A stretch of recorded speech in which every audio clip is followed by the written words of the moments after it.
Hello, everyone. Welcome back to CPE as we start off another episode with a bunch of content this time.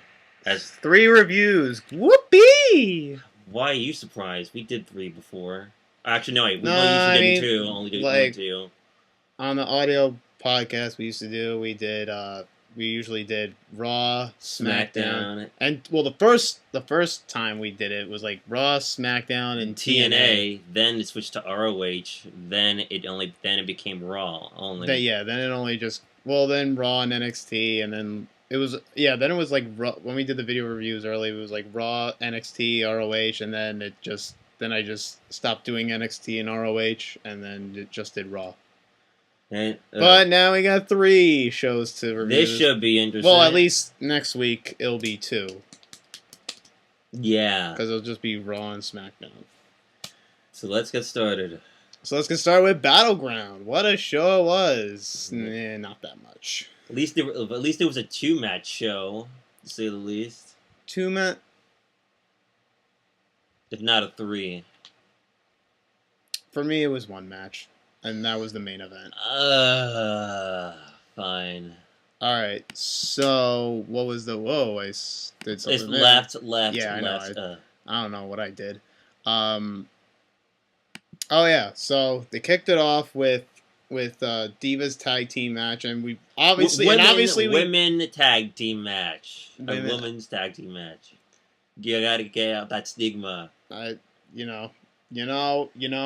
such an old timer right now. I just I'm such an old time wrestling fan that whatever. I'll keep it.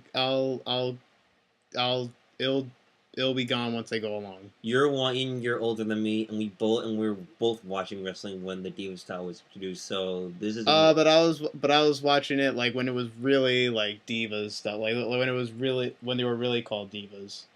Like 2002, 2003, you weren't around then. Yeah, but I came 2 years later when it was still around, so it's not too. So anyway, women's tag match. Charlotte and Dana Brooke versus Sasha Banks and her mystery partner. Obviously, we called it this whole time, and it was Bayley. Jay didn't believe it was going to be Bayley. He actually believed it was going to be somebody else. But who'd you think it was going to be, Naomi? No, it was not. Okay, maybe I think. Wait, let me check the message. Who do you think he would have chose? No, let me check the messages as we continue this. Okay, anyways. Also, there is a possibility that more or less Jay's going to be coming up here in a few weeks, I believe. So cool. That'll be exciting. All right. So yeah. Anyways, Sasha and Bayley win the match. Obviously, Sasha Banks made Charlotte tap out, which I figured it would happen, and obviously what led to Raw the next night, which we'll get into in the next video, the Raw review. So so I mean it was an alright opener. Then what was next? Oh yeah, the Wyatt family defeats the New Day. Kind of was what it was. Wasn't all too exciting. It kind of disappointing that the championships were not on the line, and it was just a regular 6-man tag, and that the Wyatts and that the tag team champions lost to the Wyatts. It's just like any part in WWE, like if it's a non-title match, it's pretty predictable that the champions are going to lose. Wait, which match are we on now? The Wyatts versus New Day. Yeah, New Day, of course, gets their win.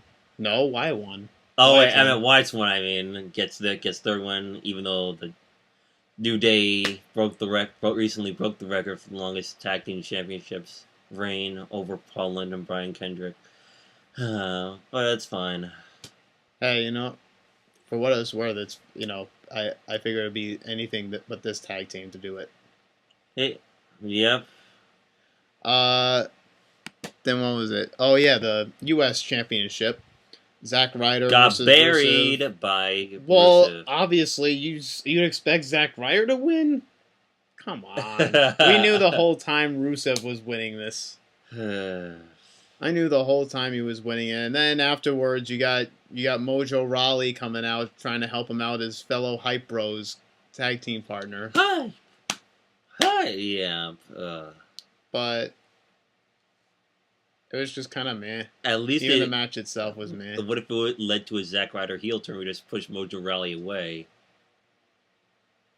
I mean, Zack Ryder being heel, kind of going against the grain. Yeah, because everybody wants to cheer this guy. It's a babyface that people actually get behind too. Yeah, pretty much.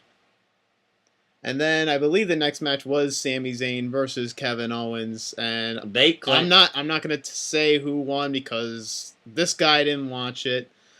Well, that match because of circumstances. But I'll just say, obviously, like all of you know who. I'm sure all of you watching know who won by now. But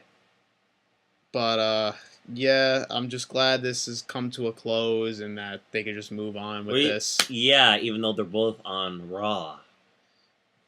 Ironically enough, they should just...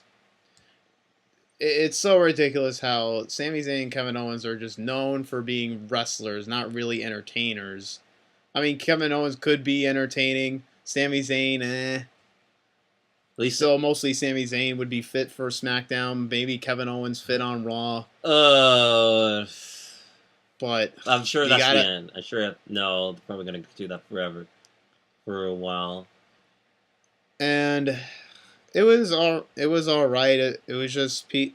It was just so overrated, and everybody, and I think because everybody loved it, and only because, not because it was telling a story, but because they were flipping and kicking and doing all that. I gotta see the match. But I will say this. The ending did have a little bit of a story ending to it, and to show that this was the ending to this whole rivalry. Yes. So that kind of made up for it a little bit. It wasn't the best, but that's just, I think, the only good part about that match. Okay. Oh yeah, for future reference, if Xena and Orton are facing off on SmackDown, I won't complain because it's not involving the world title and it's not a pay-per-view. It's still Orton versus Cena. Okay, fine, I'll give you that one. Natalya defeating Becky Lynch. I didn't care. I didn't watch the match, so it didn't matter to me. The Intercontinental title match, Miz. I forgot the result of that. That was, oh my god, I keep clicking on shit. Okay, so I think it ended in a no contest. Oh no, it ended on a double count out. Or no, double disqualification. What am I saying?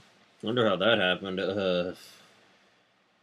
Oh yeah, so it was so weird how they did it. They had Miz was going after Bob Backlund outside, and then Darren Young did like Bob Backlund's move, the crossface chicken wing, and then like I don't know. Oh yeah, I forgot how it became a disqualification. It was like, I think it was just Backlund and Maurice getting involved, and then Darren Young did the chicken wing crossface on Miz on the outside, wouldn't let go.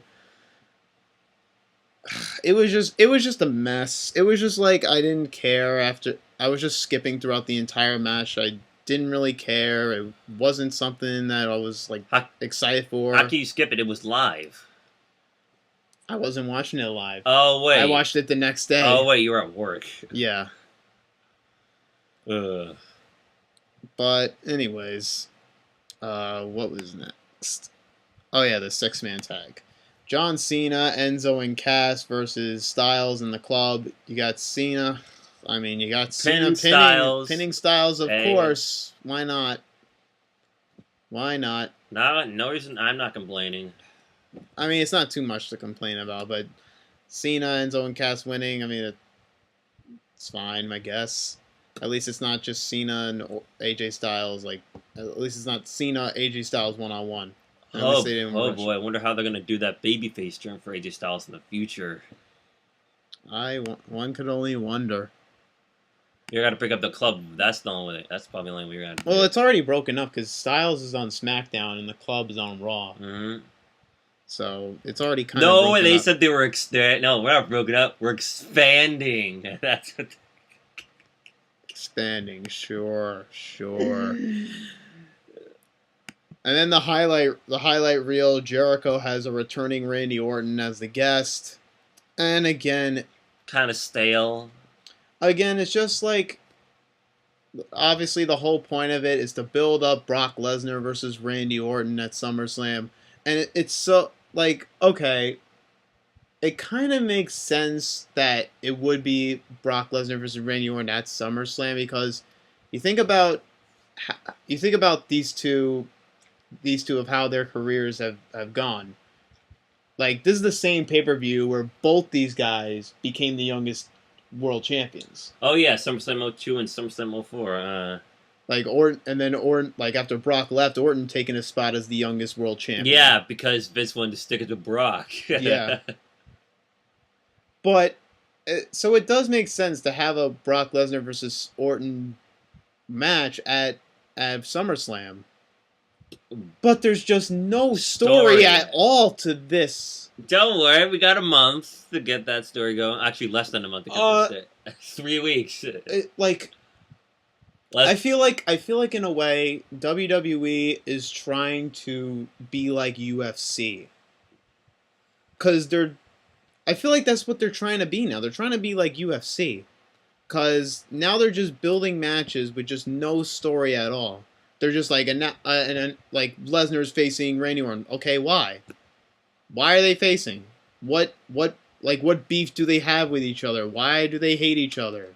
Why do they want to fight each other? Brock Lesnar will provide an answer, or at least Paul Heyman. But even I when I told this to my brother that Brock Lesnar and Orton were facing at SummerSlam, he was like, "Why?" I was like, "I don't know, I don't know." Because it's Brock Lesnar and Randy Orton, and this just kind of shows you that this just really epitomizes the entertainment business and WWE as a whole. Is that they don't care about the storytelling or they don't care about their creativity. All it is for them to make money is the brand. You put Brock Lesnar and Randy Orton in there, or movie-wise, entertainment-wise, if you put like you wonder why Star Wars Episode 7 did a fantastic job because they didn't release any story in that trailer and nothing at all. They just put Star Wars and people went and saw it. Mm-hmm. That's just how it is nowadays. You put a brand like Star Wars or Star Trek or anything like 90s, 80s that like people love, then people are gonna see it. But I don't want to know what's gonna happen. I'd rather go and see the movie and find out. Yeah, but still, you got. Or at least that's what trailers are for. Yeah. Unless you want to talk about some of those trailers that were released. Well, we're on Battleground right now. So, well, I meant later. Maybe. What was I saying? Okay, so Orton on the guest of the highlight reel. It was kind of a back and forth. I did like that Orton made such a cheap shot at Brock at this one, where, well, he did the whole or Brock Lesnar has Suplex City. Well, I'm going to be taking him to Viperville with only one RKO. They really put that out there and kind of jam it to people's throats of the RKO out of nowhere. But it's like that's kind of just gone by. Like it's kind of been like a year overdue with that. Like it was great like in like late 2014, I think. The whole RKO vines from Randy Orton. Yeah. That kind of just went and by. I think it's kind of too late to really like jam that into people's throats. Too late to apologize. So okay, back to the cheap shot. He said when he was talking about like taking drug Brock, reference. he was taking when he said he was taking Brock to Viperville. He was like no enhancement needed. I was like, oh, and then I love Jericho's comment after that. He goes, I think you're gonna pay for that, Randy. That was a straight up shoot. He was like, yeah.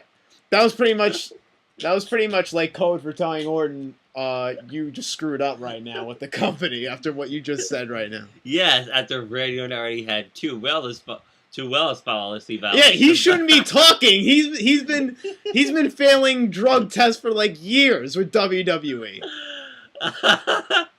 That's a good point. He should not be talking. He's been doing that for years. Wait, we only did it twice. Probably though. not steroids, but drugs in general. Wait, but wasn't that before 2011? It doesn't matter. He's done it in the past. Though. Yeah, but this is a brand new Randy Orton. Oh my! It doesn't matter. He's done it. But but I'm a new. But he's a new guy. He's a new person. So it doesn't matter.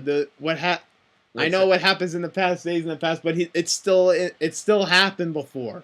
Yeah, but what's the last time Randy did it? Years ago. So let it go. No pun It's different when Punk is saying it to Jeff Hardy like in 2009 because Punk's never got suspended. And he's not a guy that does drugs or drinks or whatever. Yeah. And Hardy does.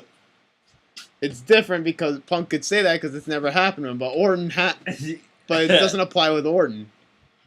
Okay, but anyways, back to that. Then it ends with the RKO on Jericho. Yeah, but don't forget Jericho kind of teasing, or like, oh, you're gonna hit with the RKO, like now, and then there's a wait now. Yeah, it kind of dragged on. It really dragged on. I was like, okay, just please end this. Just RKO him and then just end this whole thing.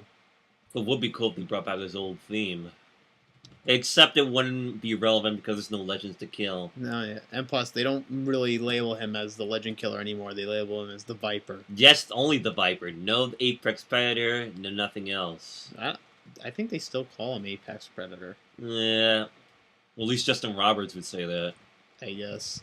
Then finally, the main event. And I guess this was, for me, I guess, the match of the night. SummerSlam worthy, but it's Battleground worthy too. It was Ambrose, Rollins, and Reigns. And, yeah, it was, I mean, for what it was worth, it was good. It was pretty good. Wait, Mike, I don't think, I'm sure. But wait, I guess that was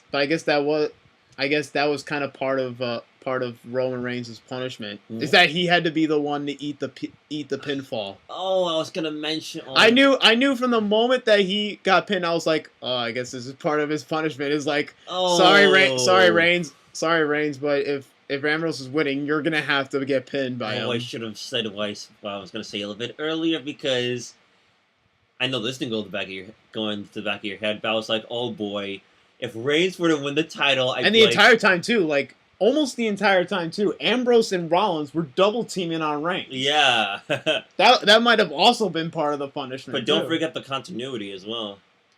And that is powerbomb into the announce table. Oh yeah. And then they had powerbomb Reigns through it. Yes, but yes, I was in the back of my head like, oh no, if Reigns were to win, that would piss me. That would upset me so badly because. He got close too. Yes. I was like, oh no, he better not get it. And then thank you, Ambrose kicked out or Rollins. Well, no. He speared Rollins and then Ambrose. No. I believe he did powerbomb into Ambrose or Rollins before that. I forgot which one. What do you mean? What do you mean powerbomb? There's a powerbomb signature that he does to go for the pin. No. He speared Rollins and then Ambrose came in just before he was about to pin Rollins and hit the dirty. But there was a powerbomb as well. But anywho, yes, I would have been so upset. I'm sure you would have as well because a month ago Reigns got fined or arrested or caught. No, he just got suspended. Got suspended for drugs. Then a month with no story on Reigns' side, you're bringing him back to Battleground just to win the title. Like what I knew what is that gonna do? I was kind of scared for a little bit, but I kind of were like, all right, well, WWE has good conscience not to put the belt on it, and obviously they validated that by not having Reigns win this, and having and having Ambrose win. Retain. I was surprised that I didn't think in a triple threat match with these guys that Ambrose was going to be the one to win this. But I'm happy for him. I am happy for him. I did not think that. I would think either Rollins or Reigns.